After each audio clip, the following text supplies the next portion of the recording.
혜진님. 응. 날씨 너무 좋지 않아요? 날씨 너무 좋은 것 같아요. 우리 그때 임장 같이 가서 그럴 때 말고는 처음이다, 그쵸? 되게 탁 트여 있어서. 진짜 오늘 너무너무. 그래서 커피 한 잔 마시면서 그냥 한번 편하게 얘기하고 싶더라고요. 저 항상 같이 우리 영상 찍고 할 때는 우리 막 주제 정해가지고 그거에 대해서 막 얘기하잖아요. 근데 오늘은 PD님의 그런 고민 같은 거 한번 듣고 싶긴 했어요. 어떤 고민이 있으시고 약간 그런 거 편하게 한번 얘기해보고 싶더라고요. 마인드적인 거. 아, 재테크를 생각했을 때 제 마음가짐 같은 거가 어떻게 마인드 컨트롤을 하면 좋은지가 제일 이제 궁금하더라고요. 왜냐면은 서울이랑 경기도 중에서도 조금씩 가격이 움직이면 괜히 놓치면 어떡해라는 걱정이랑 그렇게 하다가 만약에 사더라도 내가 꼭지에 샀으면 어떡해 끝이 없는 것 같아요. 저는 근데 갑자기 그 생각 들었어요. 제가 역으로 질문하고 싶은데 뭔가 망설이고 있잖아요. 망설이는 가장 큰 이유가 뭐예요? 제 큰 돈을 분수를 한 만큼 지금 하는 게 정말로 좋은 결과가 있을까? 헛수고를 하고 있지 않을까? 나만 불편하면 괜찮은데 괜히 가족들까지 같이 감사하게 하는 거 결국에는 확신에 대한 거지. 불안하잖아요. 근데 그게 저는 그렇게 생각해요. 부동산 뭔가 투자를 하고 집을 사고 하는 게 기본적으로 리스크가 있잖아요. 맞아요. 근데 그게 반대로 생각하면 뭔가 리스크가 있어야지 그거 내가 감수하면 그 이상의 뭐가 생기는 거 맞잖아요. 수익이 맞죠? 감안해야 되는 것 같긴 해. 그래서 그거는 내가 인정하는 거고. 근데 저는 결국엔 내가 확신이 들 만큼 노력하는 것도 중요한 것 같아요. 그게 내가 뭔가 아직은 경험이 그렇게 많지 않으니까 내가 아직 불안할 수는 있거든요. 근데 그거를 내가 계속 확신을 갖기 위해서 계속 보는 거지. 기본적으로 우리가 그냥 아파트를 보잖아요. 아파트이고 내가 그래도 지금 어느 정도 공부를 하셨고 웬만하면 여기가 조금 사람들이 좋아한다 안 좋아한다는 판단 조금 설 수 있잖아요. 엄한 데를 보시는 건 아니잖아요. 그러면 그렇게 실패하기는 사실 어렵고, 두 번째는 보신 데가 서울이나 경기권을 보시잖아요. 아까 뭐 고점 걱정하셨는데 사실 저는 지금은 고점을 걱정하시긴 아니에요 생각해요. 진짜로. 오히려 가격이 빠졌다가 반등을 하려고 하는 곳들이 많으니까, 광명도 그렇고 아까 말씀하신 서울도 뭐 다 오른 건 아니고, 저는 그건 사실 걱정할 건 없는 것 같아요. 그래서 할 수 있고, 저도 초보 때 할 때는 그 생각했어요. 이거 잘못되면 어떻게 해야 되지? 그것부터 생각했어요. 최악을. 그럼 뭐 안 되면 내가 이사 가서 살자. 뭐 그런 정말 그 정도로 생각하고 했었거든요. 그거는 진짜 맞는 것 같아요. 근데 기본적으로 내가 그걸 감수하는 만큼 내가 현재 상태보다는 확실히 자산을 불릴 수 있는 건 맞는 것 같아요. 근데 우리가 그냥 일상적으로 내가 직장에서 일을 하고 월급을 받고 이렇게 해서는 눈에 띄게 뭔가 내 자산 점핑 시킬 수 있는 건 아니잖아요. 그쵸? 근데 투자는, 특히 부동산은 확실히 그게 되는 것 같긴 해.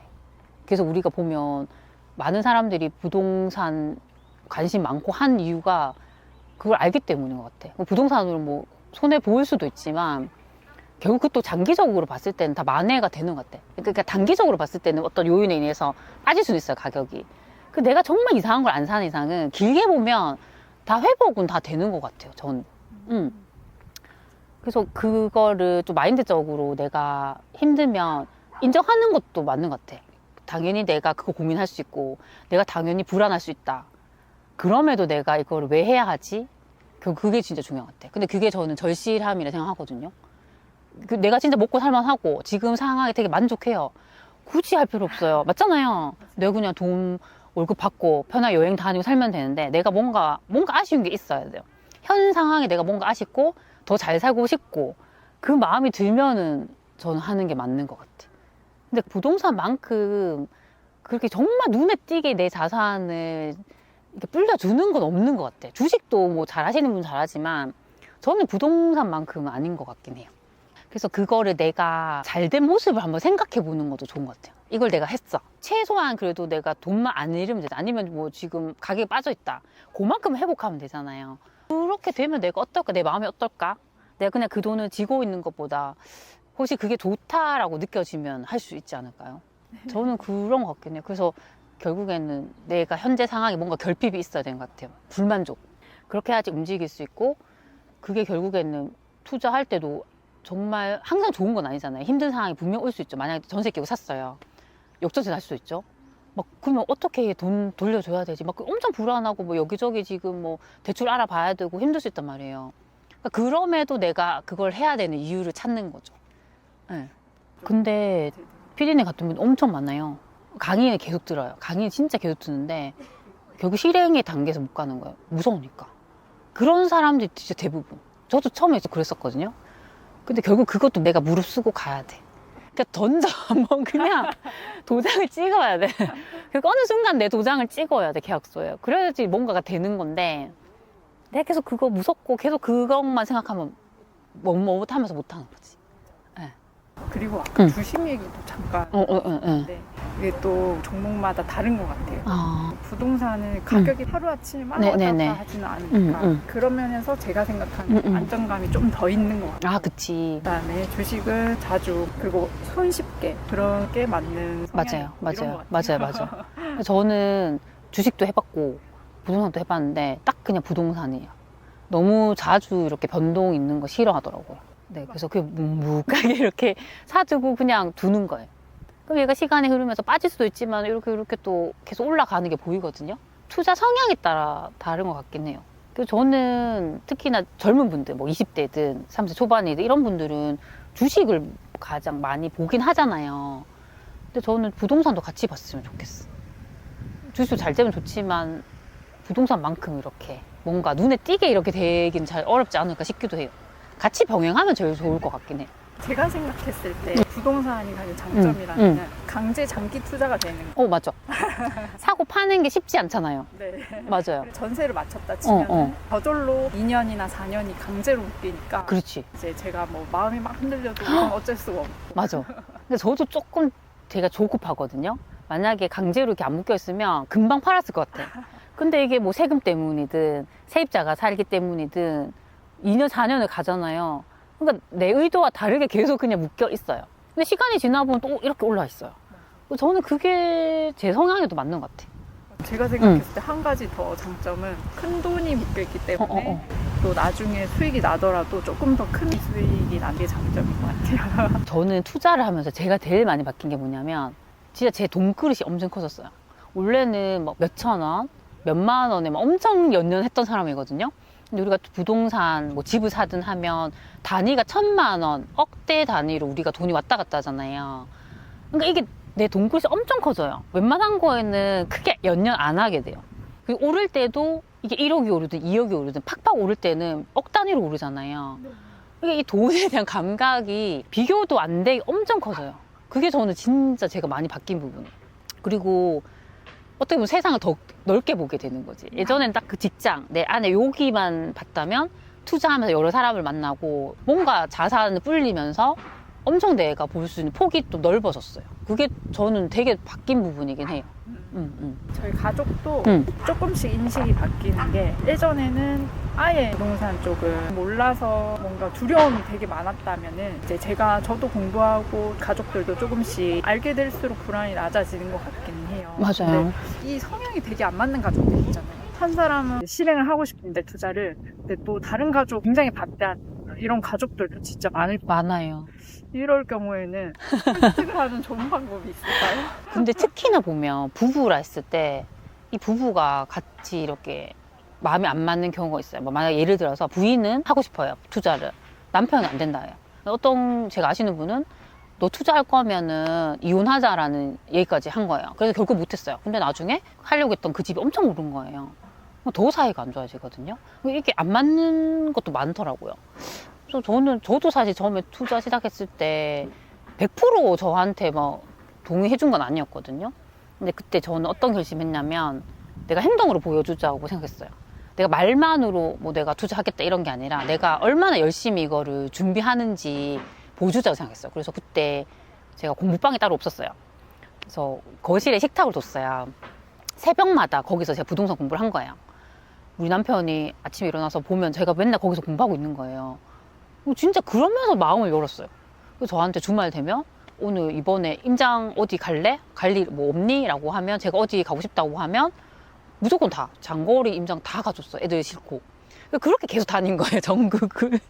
그래서 저는 그건 것 같아. 행동으로 내가 얼마나 열심히 하는지 보여주는 게 제일 중요하고, 두 번째는 너무 조급하게 그 사람이 마음이 바뀌게 기다리면 안 되는 것 같아. 다 각자의 생각이 있잖아요. 근데 당연히 투자라는 것은 리스크가 있을 수 있는 거고, 인정해 주는 거죠. 그 사람의 마음 인정해 주고 기다려 주는 거죠. 조금씩 저 사람이 변하지 않을까? 그리고 가장 좋은 방법은 내가 정말 열심히 해가지고요. 그 한 번의 투자가 엄청 잘 되면 마음을 열어요. 그래서 제가 그때 이제 제대로 공부에 투자를 했는데 진짜 잘 된 거예요. 막 걔가 막 몇 억씩 오르고 하더라고요. 제일 좋아했어요. 정말 주말마다 그 집 보러 가자. 가족들하고 다 가서 거기 세입자 살고 계시는데 아는 못 보니까 밖에서 집 보고 뭐 여행 갔다 오는 길에도 항상 그 집 이렇게 보고 오자. 그래서 항상 보고 집으로 돌아오고 엄청 행복해하고 엄청 좋아했거든요. 그게 사실 가장 좋은 방법이긴 해요. 증명하는 수밖에. 증명하는 거. 근데 그 증명을 하려면 내가 그 많은 시간 동안 계속 임장 다니고 물건 검토하고 열심히 공부하고 해야겠죠. 중요한 건 그거 같아요. 당장 지금 내 배우자나 가족이 반대한다고 포기하지 말고 내가 그걸 증명할 수 있을 때까지 정말 열심히 노력하면 결국에는 마음을 여는 것 같아요. 네. 많은 분들이 이걸 참고하셔서 가정의 평화를 이루시길 바랍니다. 근데 결국에 저는 그런 것 같아요. 이게 내가 투자를 한다라는 것도 우리 가족이 잘 살자는 거잖아요. 그래서 마음이 안 맞는데 억지로 한 명이 강행하면 안 되는 것 같아요. 혹시나 그게 잘못됐을 때는 모든 책임을 그 한 사람이 져야 되거든요. 그것도 너무 불행하잖아요. 제가 아시는 분 같은 경우는 가족이 있고 애도 있는데 이제 투자금 마련을 위해서 집을 기존집에 팔고 빌라 같은데 월세를 갈 생각도 하시더라고요. 근데 제가 그때 진짜 반대했어요. 왜냐하면 애가 있잖아요. 근데 애가 아파트 살다가 빌라 월세 살면 애가 어떻겠어요. 그쵸? 그래서 제가 그때 그분한테도 했던 얘기가 결국 투자하는 것도 잘 살려고 하는 거잖아요. 가족이 행복하려고. 그거 잃으면 안 된다. 그 본질이 그거다. 그래서 그렇게 너무 애한테 안 좋은 영향 줄 수 있게 뭐 빌라 같은 데 살지 말고 웬만하면 아파트 월세. 보통 우리가 입주장 같은 데 보면 월세가 되게 저렴하게 나오잖아요. 그런데 그냥 들어가서 살아도 되거든요. 그래서 너무 그거 때문에 돈 아끼려고 하지 말고 그거 감안해가지고 내가 살 수 있는 적당한 그냥 아파트 사라. 좀 그렇게 얘기했어요. 아니면은 오히려 지금 사는 데보다 더 좋은데 그냥 갈아타기 해도 충분히 괜찮거든요. 우리가 지금 뭐 서울이나 일부 경기도 이런 데는 오르고 있잖아요. 근데 대부분이 아직 안 그래요. 특히 만약 지방이라 했을 때는 가격이 아직 많이 빠져 있거든요. 그럴 때 갈아타기 너무 좋잖아요. 그래서 굳이 내가 지금 서울에 지방 사는데 서울이나 경기에 전세 끼고 살 생각하지 말고 내 사는 곳에서 더 좋은 데로 갈아타면 애도 좋은 환경에서 키울 수 있죠. 내 자산의 가치도 더 점핑할 수 있죠. 다 가져가는 거예요. 그쵸? 저는 그렇게 조금 하셨으면 좋겠다고 얘기는 해드렸어.